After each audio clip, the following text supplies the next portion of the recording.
Hello everyone, this is Shivam here and आज की इस वीडियो में हम बात करने वाले हैं एटम एंड मॉलिक्यूल चैप्टर के एक नए लेक्चर को लेके। राइट, देखिए लास्ट वीडियो के अंदर हमने बात की थी एटम के सिंबल रिप्रेजेंटेशन को लेके एंड नेचर में एटम किस फॉर्म में एग्जिस्ट करते हैं।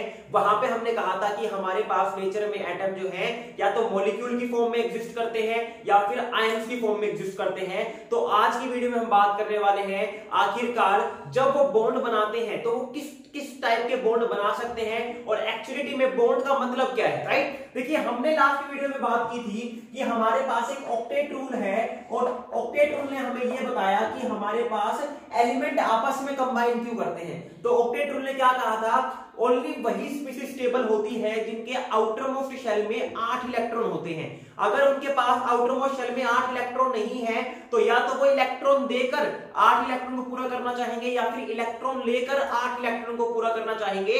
उस बेसिस के ऊपर हमने दो टाइप की स्पीशीज बनाई थी, या तो होंगे मेटल या फिर होंगे नॉन मेटल। मेटल इलेक्ट्रॉन देना चाहते हैं और नॉन मेटल इलेक्ट्रॉन लेना चाहते हैं। अब बॉन्ड किन स्पीशीज के बीच में बन रहा है हमारे पास, प्रोबेबली अगर मैं बात करता हूं कौन कौन से हमारे पास बॉन्ड बन सकते हैं, हमें अगर बात करनी है बॉन्ड कौन सा बनेगा वो डिपेंड करता है बॉन्ड किन किन के बीच में बन रहा है।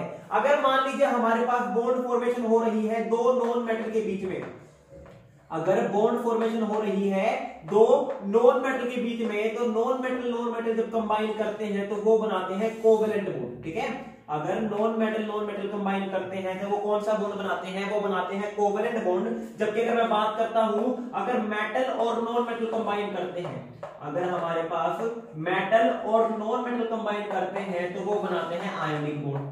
अभी मैं आपको सारा मतलब बताऊंगा ऐसा क्यों होता है क्यों नहीं।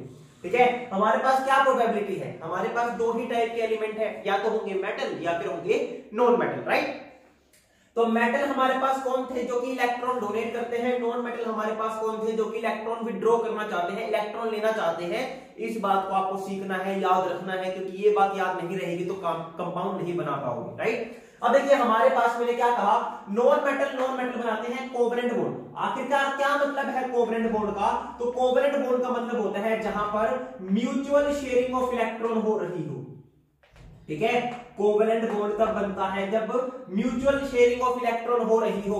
म्यूचुअल शेयरिंग का क्या मतलब है, दोनों आपस में इलेक्ट्रॉन जो है वो क्या कर रहे हैं, एक दूसरे के साथ शेयर कर रहे हैं। कहने का मतलब क्या है, एक एग्जांपल के तौर पर समझते हैं। मान लीजिए मेरे पास 5 रुपए, मान लीजिए मेरे पास क्या है 5 रुपए है, मेरा एक दोस्त है उसके पास भी 5 रुपए है। हम दोनों को क्या चाहिए, एक लेज का पैकेट लेना है जिसका अमाउंट जो है 10 रुपए है। मैं दुकानदार के पास जा रहा हूं तो क्या वो मुझे 5 रुपए में वो 10 रुपए वाला लेज दे देगा? नहीं देगा। मेरे दोस्त को भी वही लेज लेना है, वो दुकानदार के पास जाएगा, कहेगा मेरे पास 5 रुपए है, मुझे वो 10 रुपए वाला लेज दे दो, क्या वो उसे देगा? नहीं देगा। अब हम दोनों की क्या है, हम दोनों को सेम चीज चाहिए लेकिन हमारे पास दोनों के पास सफिशिएंट अमाउंट में पैसे नहीं है। तो हम क्या करेंगे, यार तेरे पास भी 5 रुपए है, मेरे पास भी 5 रुपए है, एक काम करते हैं दोनों मिला लेते हैं, दोनों शेयर कर लेते हैं, लेज का पैकेट ले लेंगे और आधा आधा खा लेंगे। तो दोनों ने क्या किया, अपने नीड को फुलफिल करने के लिए शेयर कर लिए, है ना, पैसे शेयर कर लिए, जिससे कि हमारे पास उन्होंने क्या ले लिया, लेज का पैकेट ले लिया और आधा आधा बांट लिया। तो दोनों की नीड क्या हो गई, फुलफिल हो गई। तो कोवेलेंट बॉन्ड कब बनेगा, जब म्यूचुअल शेयरिंग ऑफ इलेक्ट्रॉन होगी। म्यूचुअल शेयरिंग कब होगी, जब दोनों को उस चीज की रिक्वायरमेंट होगी। अब नॉन मेटल को क्या चाहिए, इलेक्ट्रॉन चाहिए, इस नॉन मेटल को भी क्या चाहिए, इलेक्ट्रॉन चाहिए। अब दोनों को जब इलेक्ट्रॉन चाहिए तो एक नॉन मेटल दूसरे नॉन मेटल को इलेक्ट्रॉन ट्रांसफर नहीं कर सकता। क्यों नहीं कर सकता, अरे मैं जब खुद गरीब हूं तो मैं दूसरे का पेट कैसे भर सकता हूं। राइट, मैं अगर खुद गरीब हूं तो दूसरे का पेट कैसे भर सकता हूं, पहले मैं खुद के बारे में, मेरी फैमिली के बारे में सोचूंगा ना। जब मेरी नीड पूरी हो जाएगी तब मैं दूसरों का भला करने के बारे में सोच सकता हूं। मेरे पास खुद खाने को पैसे नहीं है, मैं दूसरों को कैसे खिला सकता हूं। तो सेम बात है, जब इस नॉन मेटल को इलेक्ट्रॉन चाहिए तो ये इस नॉन मेटल को इलेक्ट्रॉन ट्रांसफर कैसे करेगा। सिमिलरली इस नॉन मेटल को भी इलेक्ट्रॉन चाहिए, ये भी इस नॉन मेटल को इलेक्ट्रॉन ट्रांसफर नहीं कर सकता। तो ये क्या करते हैं, इलेक्ट्रॉन की शेयरिंग कर लेते हैं, जिससे कि क्या होगा, दोनों का भला हो जाएगा। ठीक है, अभी मैंने जो एग्जांपल दिया, तो नॉन मेटल के बीच में कौन सा बॉन्ड बनता है, हमेशा कोवेलेंट बॉन्ड बनता है। अब अगर आपको मैं कोई भी स्पीशीज दे दूं और पूछूं कि बताओ इनमें कौन सा बॉन्ड बनेगा, तो आप आसानी से बता सकते हो उनमें कोवेलेंट बॉन्ड बनेगा या नहीं बनेगा। अगर हमारे पास जो मॉलिक्यूल गिवन है उसमें नॉन मेटल प्रेजेंट है तो आप कह दोगे कि हाँ इसमें क्या बनेगा, इसमें हमारे पास कोवेलेंट बॉन्ड बनेगा, अदरवाइज नहीं। ठीक है, अब बात करते हैं आयोनिक बॉन्ड की। देखिए आयनिक बॉन्ड बनता है कंप्लीट इलेक्ट्रॉन ट्रांसफर से। आयनिक बॉन्ड बनता है कंप्लीट इलेक्ट्रॉन ट्रांसफर से, यानी कि एक स्पीशीज दूसरी स्पीशीज को कंप्लीटली इलेक्ट्रॉन दे देगी कि भाई तू ले जा, मेरे को जरूरत नहीं है, मेरे पास सफिशिएंट है, तू ले जा, राइट। तो ये बॉन्ड बनता है हमेशा मेटल और नॉन मेटल के बीच में। मैंने क्या कहा, मेटल इलेक्ट्रॉन डोनेट करके अपना ऑक्टेट कंप्लीट करता है और नॉन मेटल इलेक्ट्रॉन लेके अपना ऑक्टेट कंप्लीट करता है, यानी कि मेटल के पास ज्यादा इलेक्ट्रॉन है, 8 से ज्यादा इलेक्ट्रॉन है, वो दे देगा, तो मेटल क्या करेगा, इस नॉन मेटल को कंप्लीटली इलेक्ट्रॉन ट्रांसफर कर देगा कि तू ले जा, मेरे पास तो है, ठीक है, मैं तुझे इलेक्ट्रॉन दूंगा तो मेरा भला भी हो जाएगा, कैसे कि मेरे को स्टेबिलिटी मिल जाएगी, मेरा ऑक्टेट कंप्लीट हो जाएगा और साथ के साथ मैं थोड़े से पुण्य भी कर लूंगा। तो सेम चीज यहां पर देखने को मिलती है। तो मेटल क्या करेगा, नॉन मेटल को इलेक्ट्रॉन डोनेट कर देगा। फॉर एग्जांपल, एक अमीर आदमी गरीब आदमी को पैसे अगर दे देता है तो गरीब आदमी खुश भी हो जाएगा क्योंकि उसका ऑक्टेट कंप्लीट हो रहा है, और जो अमीर आदमी है वो भी खुश हो जाएगा। क्यों? क्योंकि उसके पास तो सफिशिएंट अमाउंट में पैसे हैं, वो किसी को देगा तो उसका दान धर्म हो जाएगा। तो सेम चीज हमें यहां पर देखने को मिल रही है। तो हमारे पास आयनिक बॉन्ड कब बनेगा, मेटल नॉन मेटल के बीच में, क्योंकि मेटल के पास इलेक्ट्रॉन ज्यादा है, हम लिख देते हैं यहां पे इलेक्ट्रॉन एक्सेस है, और नॉन मेटल के पास क्या है, इलेक्ट्रॉन कम है, तो ये क्या है हमारे पास, इलेक्ट्रॉन डेफिशिएंट। तो अब आपको समझ में आ गया होगा कि अगर मैं कोई भी कंपाउंड दूं, उसमें अगर एक मेटल और दूसरा नॉन मेटल है तो वो कौन सा बॉन्ड बनाएंगे, वो बनाएंगे आयोनिक बॉन्ड, और दोनों नॉन मेटल है तो वो कौन सा बॉन्ड बनाएंगे, वो बनाएंगे कोवलेंट बॉन्ड। एग्जांपल की बात कर लेते हैं। देखिए, मैंने कहा मेरे पास HCl है, मैंने कहा मेरे पास H2SO4 है, मैंने कहा मेरे पास मान लीजिए HBr है, ठीक है, मैंने कहा मेरे पास मान लीजिए C6H12O6 है, ठीक है। तो ये सारे के सारे क्या है, नॉन मेटल है। हाइड्रोजन, कार्बन, नाइट्रोजन, ऑक्सीजन, ये सारे के सारे क्या है, नॉन मेटल है। तो नॉन मेटल आपस में कंबाइन करके कैसे बॉन्ड बनाएंगे, ये सारे के सारे बनाएंगे आपस में कोवलेंट बॉन्ड। जबकि अगर हम बात करते हैं NaCl की, मैंने कहा KCl, मैंने कहा मान लीजिए कोई भी एग्जांपल ले लीजिए, NaBr ले लीजिए, ठीक है, मैंने कहा K2SO4 हमारे पास है, तो इनमें कौन से बॉन्ड प्रेजेंट है, सभी में आयोनिक बॉन्ड प्रेजेंट है, क्योंकि यहाँ पे हमें क्या दिख रहा है, मेटल, मैं अंडरलाइन कर रहा हूं मेटल को, ठीक है, ये हमारे पास क्या है, मेटल है, बाकी पोर्शन क्या है, नॉन मेटल का। तो कोवलेंट बॉन्ड और आयोनिक बॉन्ड कब बनेगा, ये आपको समझ में आ गया होगा। अब हम बात करते हैं सबसे पहले कोवलेंट बॉन्ड की, कि आखिरकार कोवलेंट बॉन्ड बनते कैसे हैं, किस तरीके से ये इलेक्ट्रॉन शेयर करके अपने स्ट्रक्चर को बनाते हैं, किस तरीके से अपने ऑक्टेट को कंप्लीट करते हैं, राइट, किस तरीके से अपने ऑक्टेट को कंप्लीट करते हैं। अगर कोई भी डाउट रहता है तो कमेंट सेक्शन में आप कमेंट कर सकते हो, ताकि मुझे वो डाउट समझ में आए, और या फिर आपको जो नंबर है मेरा वो डिस्क्रिप्शन बॉक्स में देखने को मिल ही जाएगा, आप मुझे सोशल हैंडल्स पे मैसेज भी कर सकते हो किसी भी टाइम पे, कोई भी दिक्कत रहती है, राइट। चलिए अब बात करते हैं हमारे पास कैसे कोवलेंट बॉन्ड फॉर्मेशन होती है, राइट। तो सबसे पहला टॉपिक हमारे पास यहाँ पे बॉन्ड फॉर्मेशन में कौन सा बॉन्ड है, कोवलेंट बॉन्ड। अब देखिए, अगर मैं बात करता हूं कोवलेंट बॉन्ड की, तो मैंने सबसे पहली बात क्या कही, सबसे पहली बात हमारे पास क्या है, ये हमारे पास बनता है म्यूचुअल शेयरिंग ऑफ इलेक्ट्रॉन से। ये हमारे पास कब बनता है, जब म्यूचुअल शेयरिंग ऑफ इलेक्ट्रॉन हो रही हो। दूसरी बात कब बनेगा, जब हमारे पास दो नॉन मेटल हो, तो नॉन मेटल के बीच में बनता है कोवलेंट बॉन्ड। नॉन मेटल के बीच में कौन सा बॉन्ड बनता है, कोवलेंट बॉन्ड बनता है। अगर मैं इंपॉर्टेंट नॉन मेटल की बात करूं जो आपको पता होने चाहिए, देखिए पीरियोडिक प्रॉपर्टीज आपने पढ़ी होगी, पीरियोडिक टेबल आपने पढ़ी होगी, स्ट्रक्चर ऑफ एटम में भी हमने इसके की बात की थी, वहां पे मेटल क्या है, नॉन मेटल क्या है, हमने बात की हुई है, राइट। तो वहां पे से आप चेकआउट कर सकते हो। अदरवाइज अगर आपको नहीं पता, आपको कई बार कंफ्यूजन हो जाती है, तो मैं बता देता हूं। इंपॉर्टेंट है नॉन मेटल जो आपको नॉर्मली एग्जाम में देखने को मिल जाएंगे। हाइड्रोजन हो गया हमारे पास, carbon, nitrogen, oxygen, fluorine, chlorine, bromine, iodine, ठीक है। इसके अलावा हमारे पास सल्फर, फॉस्फोरस, सिलिकॉन, ठीक है। ये हमारे पास मोस्ट इंपोर्टेंट नॉन मेटल है। जनरली आपको इनमें से ही कोई ना कोई नॉन मेटल मिल जाएगा कंपाउंड बनाने के टाइम पे, तो आप आसानी से पहचान सकते हो। इनको तो याद कर लीजिएगा, मैं ये नहीं कहता पूरी पीरियोडिक टेबल में जितने भी नॉन मेटल है सारे याद कर लो, बट इनको मत छोड़ना, यहां से मोस्ट प्रोबेबली आपको जो है देखने को मिल जाएगा कोई भी नॉन मेटल। क्या इतनी बात समझ में आ गई? अब हम बात करते हैं कोवलेंट बॉन्ड के बारे में। मैंने कहा कोवलेंट बॉन्ड बनता है म्यूचुअल शेयरिंग ऑफ इलेक्ट्रॉन से, और म्यूचुअल शेयरिंग तभी होगी जब दोनों को इलेक्ट्रॉन की रिक्वायरमेंट होगी, राइट। अब हम बात करेंगे किस तरीके से हम कोवलेंट बॉन्ड बनाते हैं, किस तरीके से हम कोवलेंट बॉन्ड बनाते हैं। तो देखिए, एक लेविश नाम के साइंटिस्ट थे, उन्होंने लेविश डॉट स्ट्रक्चर, उन्होंने क्या दिया था, लेविश डॉट स्ट्रक्चर दिया था, ताकि हम किस तरीके से शेयरिंग हो रही है इलेक्ट्रॉन की उनको रिप्रेजेंट कर सके। उन्होंने क्या कहा, उन्होंने कहा किसी भी एलिमेंट के पास जो वैलेंस इलेक्ट्रॉन है, किसी भी एलिमेंट के पास जो वैलेंस इलेक्ट्रॉन है, हम उनको कैसे दिखाएंगे? With the help of dot. ठीक है, किसी भी एलिमेंट के पास जितने वैलेंस इलेक्ट्रॉन हैं, हम उनको कैसे दिखाएंगे?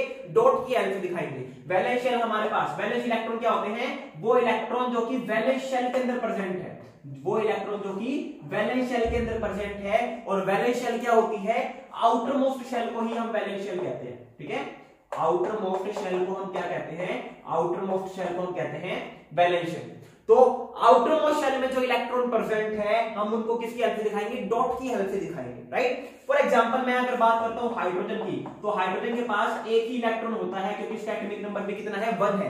ठीक है, तो इसकी इलेक्ट्रॉनिक कॉन्फ़िगरेशन क्या हो जाएगी? 1s1। इसकी इलेक्ट्रॉनिक कॉन्फ़िगरेशन क्या हो जाएगी? 1s1। तो आउटर मोस्ट शेल क्या है इसकी?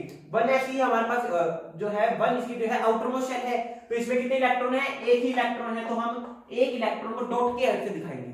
अब देखिए, हमें मान लीजिए H2 बनाना है, हमें क्या बनाना है? H2। मोस्ट सिंपलेस्ट मॉलिक्यूल यही है, इससे सिंपल मॉलिक्यूल कोई भी नहीं है अगर आपको कोवेलेंट बॉन्ड बनाना सीखना है तो देखिए, हाइड्रोजन के केस में मैंने क्या कहा था? डुप्लेट कंप्लीट करना होता है एटम को। ठीक है, हाइड्रोजन के केस में हमारे जो हाइड्रोजन है वो क्या कंप्लीट करते हैं? डुप्लेट कंप्लीट करते हैं। एक हीलियम था जो डुप्लेट कंप्लीट करके अपनी स्टेबिलिटी को पूरा करता है। अब हाइड्रोजन के पास एक इलेक्ट्रॉन है वैलेंस शेल में, एक इलेक्ट्रॉन मैंने डॉट से दिखा दिया।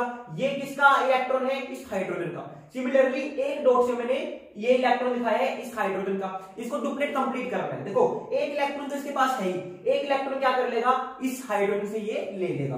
तो इस तरीके से इस हाइड्रोजन का क्या हो गया? अब डुप्लेट कंप्लीट हो गया। तो ये हाइड्रोजन स्टेबल हो गया। ठीक है, अब ये इलेक्ट्रॉन इस हाइड्रोजन का तो है ही, ये हाइड्रोजन क्या कहेगा? मैंने अपना इलेक्ट्रॉन तेरे साथ शेयर किया है, तो तू अपना इलेक्ट्रॉन मेरे साथ शेयर कर। तो ये क्या करेगा? हाइड्रोजन, ठीक है भाई, तू मुझे अपना इलेक्ट्रॉन दे दे। तो देखो, दोनों हाइड्रोजन का क्या हो गया? डुप्लेट कंप्लीट हो गया। वैलेंस शेल के जो इलेक्ट्रॉन है हम उनको डॉट से दिखा रहे हैं, इसलिए हम इन्हें क्या कहते हैं? डॉट स्ट्रक्चर कहते हैं। और हाइड्रोजन का क्या बन गया? यहाँ पे हाइड्रोजन का जो कोवेलेंट बॉन्ड है वो बन गया। यहाँ पे बनने वाले बॉन्ड को हम क्या कहेंगे? Covalent bond. अब देखो, दोनों एटम के बीच में टोटल 2 इलेक्ट्रॉन शेयर हो रहे हैं, और 2 इलेक्ट्रॉन शेयर होने से हमेशा सिंगल कोवेलेंट बॉन्ड बनता है। ठीक है, 2 इलेक्ट्रॉन जब शेयर होते हैं तो वहां पे कौन सा बॉन्ड बनता है? सिंगल कोवेलेंट बॉन्ड बनता है। ठीक है, क्या बनेगा? सिंगल कोवेलेंट बॉन्ड बनेगा। आप कहोगे सर क्या डबल और ट्रिपल कोवेलेंट बॉन्ड भी बन सकते हैं? जी हाँ, बिल्कुल बन सकते हैं। अभी एग्जांपल देखते हैं। मान लीजिए मेरे पास एक O2 का मॉलिक्यूल है, मेरे पास क्या है? एक O2 मॉलिक्यूल है। अब ऑक्सीजन के पास अगर मैं ऑक्सीजन की बात करता हूं तो 6 इलेक्ट्रॉन होते हैं, सॉरी 8 इलेक्ट्रॉन होते हैं। ठीक है, इलेक्ट्रॉनिक कॉन्फ़िगरेशन क्या होती है? 1s2 2s2 2p4, 1s2 2s2 2p4। अब देखिए, यहां पे अगर मैं वैलेंस शेल की बात करता हूं तो वैलेंस शेल यहां पे क्या है? ये वाला सेकंड। ठीक है, वैलेंस शेल यहाँ पे क्या है? सेकंड। कंफ्यूजन नहीं होनी चाहिए बिल्कुल भी। स्ट्रक्चर ऑफ एटम में बहुत डिटेल में हमने इस चीज को लेके बात की हुई है। वैलेंस शेल यहाँ पे क्या है? 2 है यहाँ पे, तो 2 तो 2s के साथ भी है और 2 2p के साथ भी है। तो ये पूरी हमारे पास क्या है? वैलेंस शेल है। इसके पास कितने इलेक्ट्रॉन है? 4 + 2 6 इलेक्ट्रॉन है, यानी कि ऑक्सीजन के पास 6 इलेक्ट्रॉन है। अब देखो, अप्रोच कैसे करना है स्ट्रक्चर को? सबसे इंपॉर्टेंट बात यही है, बच्चे अप्रोच ही नहीं कर पाते। स्ट्रक्चर को स्टार्ट करने से पहले माइंड में स्ट्रक्चर को ड्रॉ कर लेना चाहिए। अगर माइंड में स्ट्रक्चर ड्रॉ नहीं हो रहा तो कॉपी में भी नहीं होगा, क्योंकि आपके माइंड में जो आ रहा है आप उसी को तो ड्रॉ कर रहे हो। तो स्ट्रक्चर तभी ड्रॉ करना है आपको नोटबुक पे जब आपके माइंड में वो सेटल हो चुका हो कि हाँ इस तरीके से होगा। अप्रोच क्या है? सबसे पहले तो आपको ये देखना है कि ऑक्सीजन कितने इलेक्ट्रॉन शेयर करेगा। ठीक है, इंपॉर्टेंट बात क्या है? यहां पे लिख लीजिएगा, इलेक्ट्रॉन उतने ही शेयर करेगा कोई भी एटम जितने उसको नीड होगी। ठीक है, इलेक्ट्रॉन उतने ही शेयर करेगा कोई भी एटम जितने इलेक्ट्रॉन की उसको खुद नीड होगी। फॉर एग्जांपल, हाइड्रोजन को 1 इलेक्ट्रॉन की नीड थी, एक तो इसके पास था, 1 इलेक्ट्रॉन और चाहिए था, तो इसने कितने इलेक्ट्रॉन शेयर करे? अपना 1 ही इलेक्ट्रॉन शेयर किया। अब ऑक्सीजन के पास देखिए, आउटर मोस्ट शेल में कितने इलेक्ट्रॉन है? 6 इलेक्ट्रॉन है। ऑक्सीजन के पास आउटर मोस्ट शेल में 6 इलेक्ट्रॉन है। 2 इलेक्ट्रॉन की रिक्वायरमेंट है, तो कितने इलेक्ट्रॉन शेयर करेगा? 2 इलेक्ट्रॉन ही शेयर करेगा। ठीक है, क्योंकि जब ये खुद के 2 इलेक्ट्रॉन शेयर करेगा तभी तो सामने वाले के भी 2 इलेक्ट्रॉन ले पाएगा। एक हाथ दे दूसरा हाथ ले, वो वाली बात है। ठीक है, एक हाथ दे एक हाथ ले, ये कहा बात है, सॉरी। ठीक है, तो जितने खुद शेयर करेगा उतने ही सामने वाले से ले पाएगा। तो इसको 2 इलेक्ट्रॉन की रिक्वायरमेंट है, तो कितने इलेक्ट्रॉन शेयर करेगा? 2 इलेक्ट्रॉन शेयर करेगा ना, ताकि सामने वाला को कितने इलेक्ट्रॉन दे सके? 2 इलेक्ट्रॉन दे सके। ठीक है, ठीक है भाई।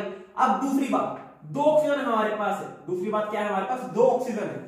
इसके पास भी 6 इलेक्ट्रॉन होंगे, और जब ये भी ऑक्सीजन ही है तो इसके पास भी कितने इलेक्ट्रॉन होंगे, 6 ही इलेक्ट्रॉन होंगे। इनको कितने इलेक्ट्रॉन शेयर करने हैं, 2 इलेक्ट्रॉन शेयर करने हैं। तो जितने इलेक्ट्रॉन शेयर करने हैं उतने इलेक्ट्रॉन ये एक दूसरे के आमने सामने हमें रखने हैं, ताकि हमारा स्ट्रक्चर क्लीन बने। ठीक है, यहाँ पे मैंने क्या रख दिए, 2 इलेक्ट्रॉन इधर रख दिए और 2 इलेक्ट्रॉन इधर रख दिए, क्योंकि दोनों ऑक्सीजन 2-2 इलेक्ट्रॉन ही शेयर करने वाले हैं। ठीक है, बच गए कितने, 4 इलेक्ट्रॉन बच गए। तो 1 2 3 4। ठीक है, अब देखो जब हम इलेक्ट्रॉन को पेयर की फॉर्म में रख देते हैं और जो बॉन्ड फॉर्मेशन में इन्वॉल्व नहीं होते, उन इलेक्ट्रॉन्स को हम कहते हैं लोन पेयर। ठीक है, जो इलेक्ट्रॉन्स पेयर की फॉर्म में प्रेजेंट है और बॉन्ड फॉर्मेशन में इन्वॉल्व नहीं हो रहे, उन्हें हम क्या कहते हैं, लोन पेयर कहते हैं। तो ये भी लोन पेयर है, ये भी लोन पेयर है। क्या ये भी लोन पेयर होगा, जी नहीं। क्यों, क्योंकि ये 2 इलेक्ट्रॉन तो भी शेयर होने वाले हैं। मैंने कहा वो इलेक्ट्रॉन्स जो कि पेयर की फॉर्म में प्रेजेंट है और बॉन्डिंग में पार्टिसिपेट नहीं करने वाले, शेयर नहीं होने वाले, उन्हें हम लोन पेयर कहते हैं। तो यहाँ पे ये और ये 2 लोन पेयर प्रेजेंट है इस ऑक्सीजन के पास, सिमिलरली 2 लोन पेयर प्रेजेंट है दूसरी ऑक्सीजन के पास। अब देखो इसको 2 इलेक्ट्रॉन की रिक्वायरमेंट है, तो 2 इलेक्ट्रॉन ले लिए इसने यहां से। क्या इसके 8 इलेक्ट्रॉन पूरे हो गए, 2 2 4 2 6 और 2 8 इलेक्ट्रॉन पूरे हो गए ना। ऑक्टेट रूल जो था वो यही तो कह रहा था हमारे पास कि कोई भी स्पीशीज रिएक्ट इसलिए करती है ताकि वो अपना ऑक्टेट कंप्लीट कर सके, और ऑक्टेट जैसे ही उसका कंप्लीट होगा वो क्या हो जाएगी, स्टेबल हो जाएगी। अब इस ऑक्सीजन को कितने इलेक्ट्रॉन की रिक्वायरमेंट है, 8 इलेक्ट्रॉन की। तो 6 तो इसके पास है, 2 यहां से शेयर कर लेगा, क्योंकि इस ऑक्सीजन ने जितने अपने इलेक्ट्रॉन शेयर करे हैं सामने वाले ऑक्सीजन से, ये उतने ही इलेक्ट्रॉन ले लेगा। तो 6 तो थे इसके पास, 2 यहां से ले लिए, तो इस ऑक्सीजन का ऑक्टेट भी क्या हो गया, इस ऑक्सीजन का ऑक्टेट भी कंप्लीट हो गया। अब देखो मैंने क्या कहा था, जब 2 इलेक्ट्रॉन शेयर होते हैं 2 एटम के बीच में, जब 2 एटम के बीच में 2 इलेक्ट्रॉन शेयर होते हैं तो वहां पे एक बॉन्ड बनता है। अब 2 एटम के बीच में कितने इलेक्ट्रॉन शेयर हुए हैं, 4 इलेक्ट्रॉन शेयर हुए ना। तो देखो अगर इनके बीच में 2 इलेक्ट्रॉन शेयर होते तो सिंगल कोवेलेंट बॉन्ड बनता। अब इनके बीच में कितने इलेक्ट्रॉन शेयर हुए, 4 इलेक्ट्रॉन शेयर हुए ना, तो इनके बीच में क्या बन जाएगा, डबल कोवेलेंट बॉन्ड बन जाएगा। इसे हम क्या कहेंगे, डबल कोवेलेंट बॉन्ड। इसे हम क्या कहेंगे, डबल कोवेलेंट बॉन्ड। क्या आपको ये सारी बातें समझ में आ रही है, क्या आपको ये सारी बातें समझ में आ रही है? चलिए बहुत बढ़िया।